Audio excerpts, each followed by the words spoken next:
Olá, sou Paulo Eduardo e nós estamos chegando para mais um estudo aqui no canal Minuto Missionário. Seja muito bem-vindo. Prazer em encontrar você novamente aqui, você que todos os dias chega aqui no canal Minuto Missionário. Meu muito obrigado. Louva a Deus pela sua vida, louva a Deus pela sua companhia. É sempre bom ter você aqui conosco. É sempre importante saber que você passa aqui diariamente e a gente vai estudando juntos a Bíblia, né? Versículo por versículo, estamos fazendo estudos expositivos já há muito tempo, né? E eu espero que Deus esteja abençoando sua vida, sua casa, sua família. Essa é a minha oração. Quero agora convidar você para me acompanhar em mais um estudo. Vamos juntos? Nós estamos estudando 1 Coríntios, hoje capítulo 8. A gente vai começar agora dos versículos 7 a 13. Paulo vai falar um tema interessante. Falar sobre a consciência cristã. Isso mesmo, o problema da consciência cristã. E as aplicações práticas em relação a isso. Falar de consciência é algo interessante, né? Principalmente dentro da filosofia, é um conceito que se discute muito, né? Eu gosto muito de pensar sobre filosofia. Eu tenho uma pós-graduação em filosofia. E na filosofia rotineira, normal, se tem o entendimento da consciência, mas eu quero trazer aqui para nós uma análise bíblica da consciência. Paulo trata, a partir desse versículo 7, o sério problema da vida cristã, que é a consciência. Mas o que é a nossa consciência? A nossa consciência, ela poderíamos definir como um tribunal que o próprio Deus instalou dentro de nós. Isso mesmo. Pela nossa consciência, nós temos nós temos uma noção do que é certo ou errado. Você já deve ter ouvido alguém falando, fulano, isso é peso de consciência, né? Consciência pesada. A gente fala muito isso. Se a gente for olhar um dos filósofos que mais tratou sobre consciência, que tem mais escritos, um filósofo alemão chamado Immanuel Kant, ele dizia que duas coisas o encantavam: o céu estrelado acima dele e a lei moral dentro dele.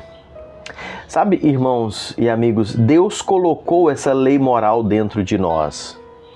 Essa consciência que nós temos, ela nos defende e ela nos acusa. E Paulo fala isso ao escrever aos Romanos, capítulo 2, versículos 14 e 15. Você sabe muito bem o que eu estou dizendo. Quando você faz uma coisa errada, acende uma luz vermelha dentro de você, como se fosse uma sirene tocando e o alarme disparando. A pessoa faz algo errado, sabe que está fazendo errado. Desde pequeno. Não sei se você já observou uma criança. Quando ela começa a alcançar um pouco de entendimento, a gente costuma dizer assim, está desconfiada, pode saber que fez uma coisa errada.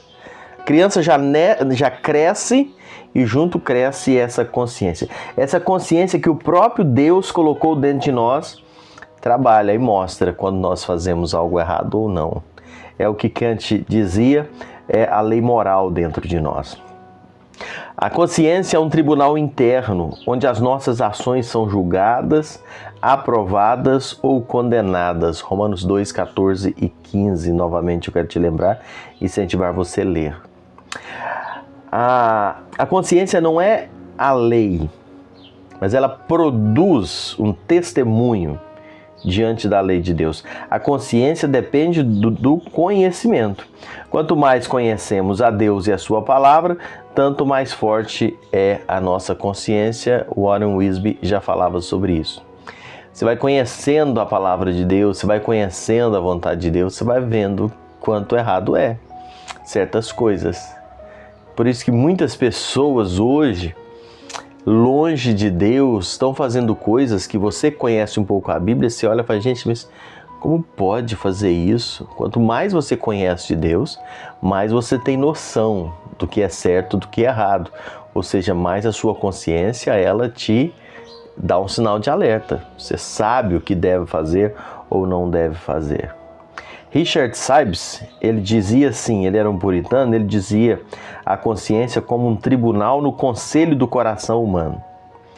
E é interessante essa observação dele. Na sua imaginação, a consciência assume o papel de cada integrante do drama do tribunal. Eu achei isso aqui interessante, a observação desse Richard Sibbes sobre a consciência.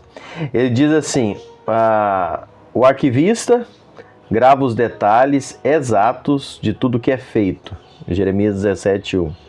O acusador, que apresenta uma denúncia contra o culpado, e o defensor que apoia o inocente, Romanos 2:15. Ela também atua como uma testemunha contra ou a favor, 2 Coríntios 2:12, e é o juiz que condena ou absolve, 1 João 3:20 e 21.